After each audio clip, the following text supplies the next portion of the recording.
Hello, this is Dr. Natalie returning to you with this summer session, My Heart is a Home. And we have been moving from talking about the garden into our heart as a home. And interestingly enough, that must be the word that God's releasing to many people in this hour or season, as I have heard so many talking about this. So that's exciting to know, right? So God puts out a frequency in the earth, and we talk about tuning into that frequency or tuning into His voice. And when we tune into His voice, you'll often hear very similar words because we're on a frequency of what God is speaking, okay? So just as God releases a sound, He releases words for each season. So we're about to move into a building season. We've been in a tearing down season. I think we can all agree with that, right? We've been through a lot of traumas since 2020.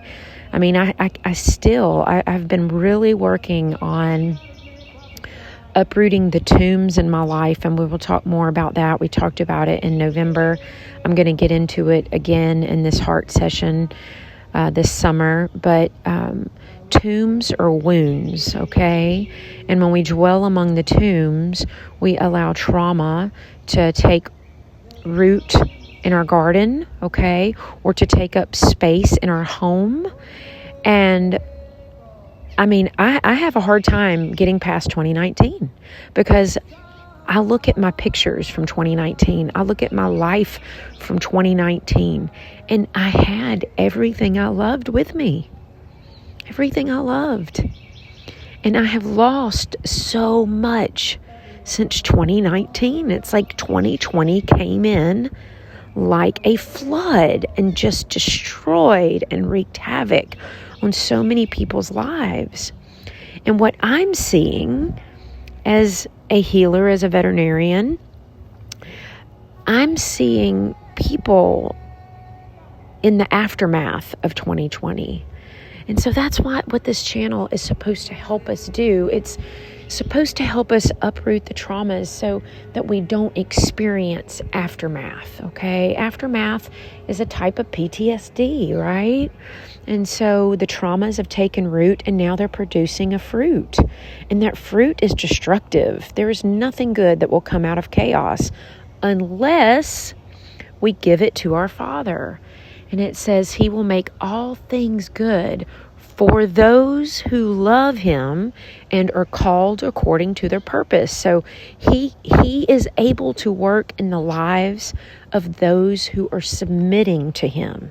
But He does not come with a forceful hand. He will not come and, tell us something.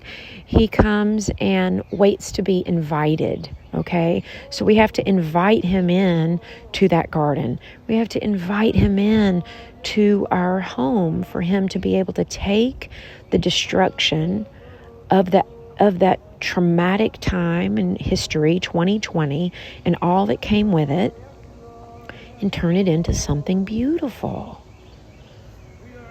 And so today I wanted to talk about our home. Again, I wanted to talk a little bit about building because we're going to move into that building season. And as I spent time with the Father this morning, He reminded me of a visit I had at a friend's home.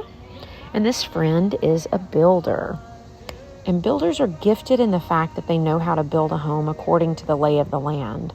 And the structure that they build often flows with the property rather than standing on its own or standing out. The builder knows how to make the structure to blend with the hills and the valleys. And the views from within are usually the most pleasant. They usually have the best views, okay? They know how the sun sets and rises and to get the right angles of light. And so all of that is taken into an account of a home built by a builder. And just to, give you an understanding, right? Out of the mouth of babes, they always speak truth. As we stepped into this home, the first thing my young daughter said to me was, "Mom, this looks like all the Colorado homes you love." And that's because most homes in the mountains have been built to blend and work with the structures of the land. They do not stand out, but rather they flow with the peaks and the valleys surrounding them. They're meant to be pleasant. They're not meant to be an eyesore. They're not meant to scream, look at this gigantic mansion I've built. Now, some of them do that, but most of the time, they're truly built into the surroundings. And those homes are always a place of shalom. They're always peaceful. I think there's something that happens when we disrupt the land, and it changes the frequency of that land. But when a home is built into the land, or built with the land in its consideration, added to the land, rather than taking away from the land, I believe that there's a greater frequency of peace that resides there. And I could feel that on this property.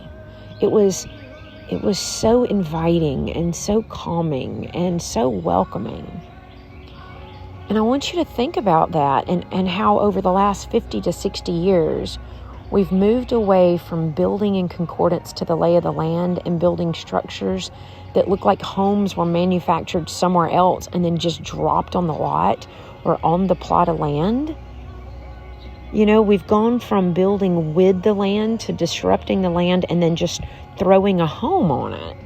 And that's because builders have created millions and millions of dollars by building subdivisions. And so greed, right, is the most disgusting frequency we have in the earth, but it is the ruler now of all things in the earth. That love of money.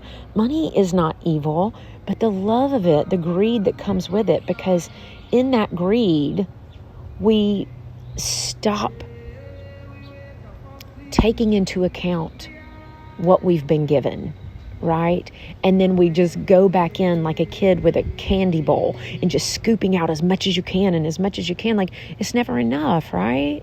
It's never enough. That's self and ego will never be satisfied. So it's always a greed issue.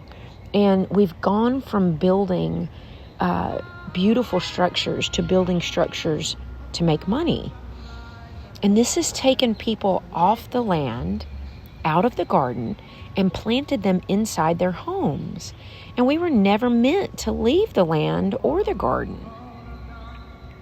And as I've mentioned in this channel, if we're seeking longevity, if we're seeking to be free of disease or reverse disease and reverse aging, then we have to look to the farmers and to the gardeners. Those are the ones that live the longest. There's a little man, he lives not too far from my parents. I know his granddaughter very well. We grew up together. He just turned 104 years old. He has a small acre lot outside of his home that he farms every year and sells his vegetables still on the side of the road every summer. And that man is 104 years old. He's outlived his dog. He had a dog that I visited many years ago, maybe like 8 or 9 years ago, a little Jack Russell, and you want a small dog, right, for longevity, because the smaller they are, the longer they'll live. And this Jack Russell, he's outlived his Jack Russell. I mean, that's pretty awesome because, he got this dog in his older age. And so if we are looking for longevity, if we are looking to reverse disease, we must be reminded that God designed our bodies to work the earth. When we lose this connection to the earth, we lose a part of our inheritance that gives life. And in this garden, right, is where we want to build our home. It's where we want to build our structure, our dwelling place. I love celebrating the Feast of Tabernacles in the fall because during the Feast of Tabernacles, you build a temporary dwelling place. And in that dwelling place, you're building it as a representation of giving the Father a place to dwell in the earth. Well, that's actually, it's a foreshadowing, right, of what he really wants us to build within ourselves. As I mentioned in the last session, in the Old Testament, in the old days, temples and the ark was built for God to dwell in. And only the high priest were able to step into that holy place because the ground was electrified, and anyone carrying natural sin from the earth, the fallen earth, could die in an instant. And so in this last season, we have been walking through and taking inventory of our garden. So if you have not walked through the last season, I ask that you do that. This is meant to build on itself, month by month, season by season, year by year. And so I started this the first day of Nisan last year, and that's the spring cleaning, right? And then we moved into the summer, which where we worked in the garden. Then we went into the fall. And so if you are new or have just listened to a few sessions, it's very important that you go back and listen to me talk about the garden and planting seeds in our soil. So at this point, if you've been following along, you should know the foundation of your garden. What is it? What is the foundation? What are you building on? Have you amended your soil? Have you been uprooting all of the things in your soil that would result in a hardened ground, a clay ground that needs conditioner every time you plant in it? Is your soil miry or clay-like? Is it slippery? Does it get slippery when it rains? All of that matters in how we continue to build. Remember, we have to work on the soil of our heart. We have to let the Father work on the soil of our heart. We have to let Him amend it. Continue uprooting season by season the traumas that you've experienced, the word curses that you have listened to or believed, which are lies, right? The losses that you've experienced, all of the traumas of the past, let's let Him uproot those so we know what's in our foundation. When we build our home in or on our garden, will it last? Will it be a resting place that our Creator can dwell?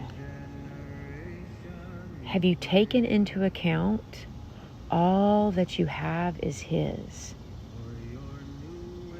Do you want to offer Him up a beautiful offering, as the homes I described in my last video? Or do you want to offer up shambles? Think about the wealth that the kings of old had and the temples that they tried to build for God to reside in. They made the walls out of gold. They had pillars of marble. I mean, everything that they used was the best that they had. That's what we're supposed to be thinking about. Father, we want to give you our best. We want to get everything out of us that is not from you and give you our best of us. 2 Samuel 7:5-6 says, "Go and tell my servant David, thus saith the Lord, would you build a house for me to dwell in? For I have not dwelt in a house since the time that I brought the children of Israel up from Egypt. And even to this day I have been moved about in a tent and in a tabernacle." God has been looking for a generation to build a place for Him to reside permanently, to build a home in their hearts for Him. He is the Creator. He created our very being. Why would we ever want to separate ourselves from the author? Because ego wants to be greater than the author. But God's been looking for a people that would understand they are nothing without Him, that we wouldn't exist without Him. And he's been looking for that for thousands of years, and he hasn't found it yet. Let us be that generation. Isaiah 66:1 says, "This is what the Lord says, heaven is my throne, and the earth is my footstool. Could you build me a temple as good as that? Could you build me such a resting place? My hands have made both heaven and earth. They and everything in them are mine. I and the Lord have spoken. I will bless those who have humble and contrite hearts and who tremble at my word." Those who have reverence for my word, because in his word is everything we need. In his word is what breaks us free of ego, so ego doesn't try to exalt itself above him. And as I've said many times before, God is searching the whole earth, looking to and fro for those whose eyes are turned towards him. That's in 2 Chronicles 16:9. He's looking for his creation. Who did he create that became aware of their author? Who did he create that wants to live a life for him and not for self or ego? Who has humbled themselves enough to lay down their own desires, their own cares, their own plans for his? Who is wanting to fulfill their destiny? This home that we build will be the greatest accomplishment any of us could ever make in human frailty. It would be a place where the author and the creator of heaven and earth can reside. There's coming a time when heaven will invade earth, and God in his glory will dwell in the hearts of those who have prepared a home for him.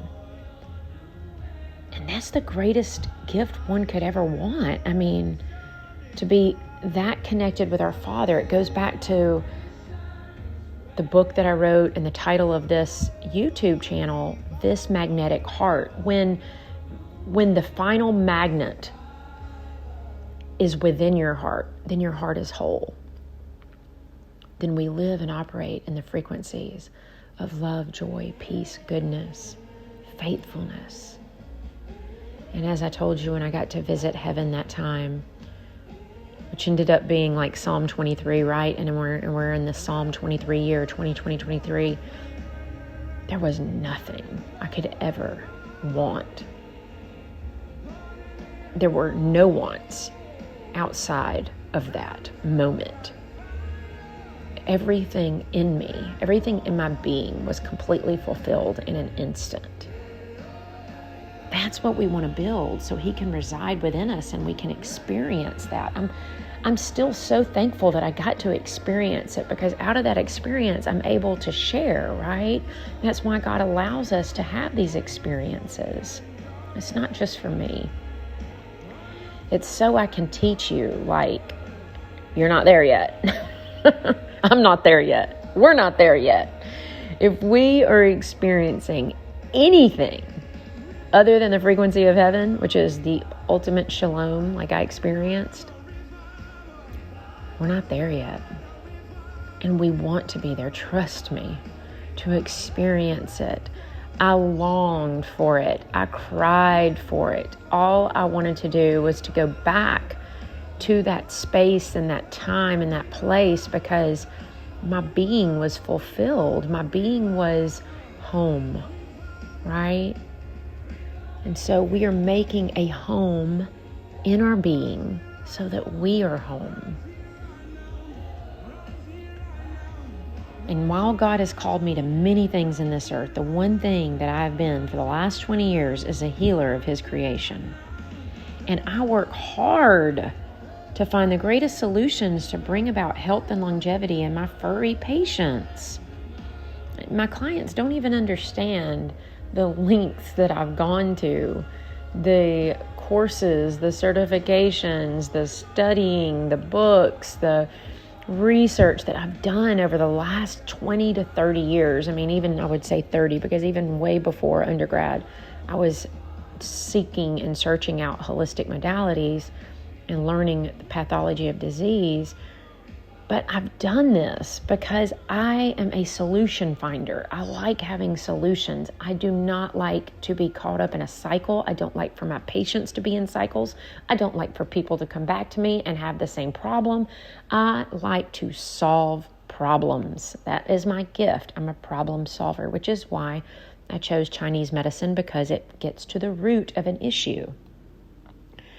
But there is no greater compliment than when a client is told by another veterinarian that their pet looks amazing for their age, or to know that my geriatric patients are not dependent on any pharmaceuticals, or to know that my patients do not succumb to the normal maladies that other less well cared for pets do.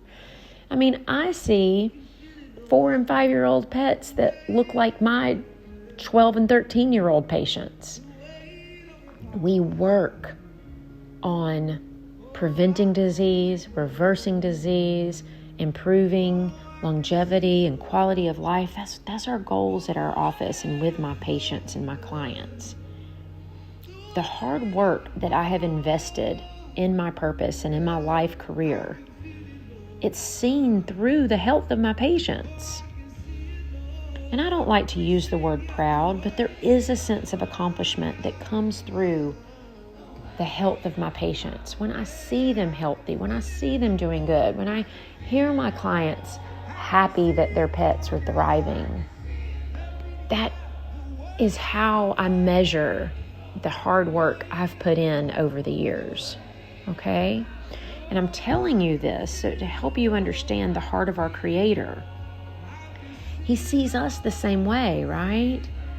Our health, our life, the garden of our heart, the home that we're building, the longevity that we're going for, our lack of dependence on any system of this world, or the lack of dependence on any system that was built by man, warms our Father's heart.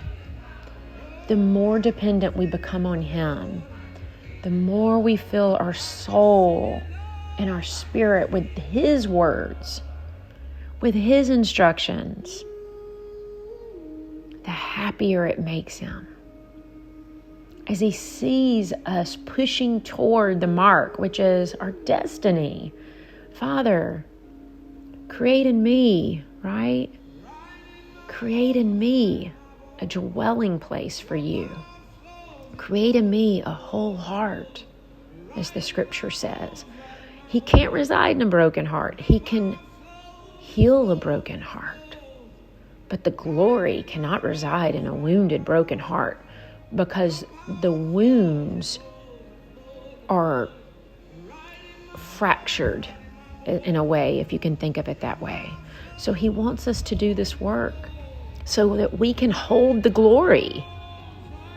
He's excited to come in and live, and He wants the glory to dwell there, but it has to dwell in a healed place, in a healed land, in a healed home.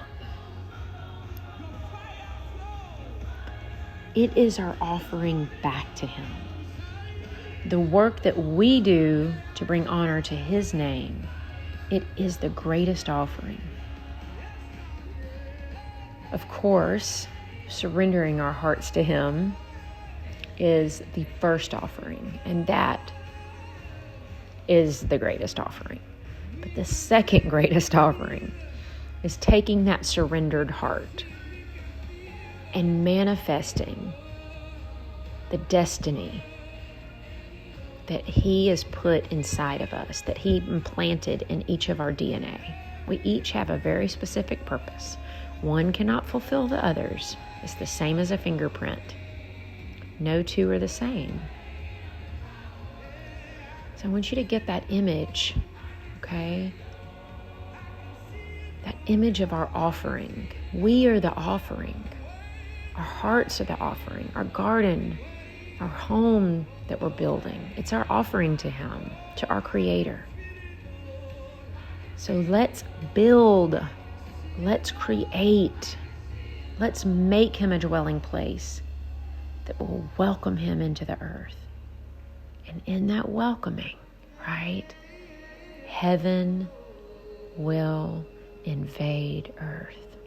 And we will fulfill, after thousands and thousands of years, the one prayer that Jesus told the disciples to pray, that his kingdom come and his will be done on earth as it is in heaven, that heaven invade earth. Let us be the fulfillers of the prophecy of old. Oh, I can just see Jesus smiling right now. I just see him like cheering us on, like, you got this, you can do this. Let's see the fulfillment of the promise.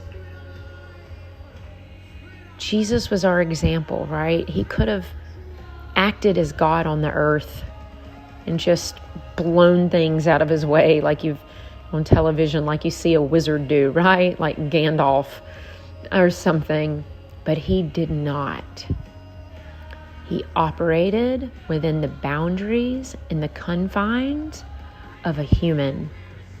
And he did it to be our example, to show us that we can fulfill the prophecies. We can fulfill our destiny, operating in human form. So let us be the generation that does that.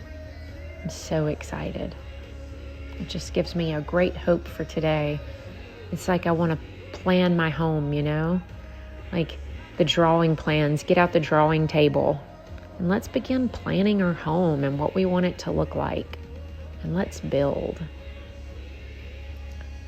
Okay, I hope you have a wonderful day, and I will look forward to talking to you again. And as usual, if this blessed you, please hit the like button and share and or subscribe. Thank you.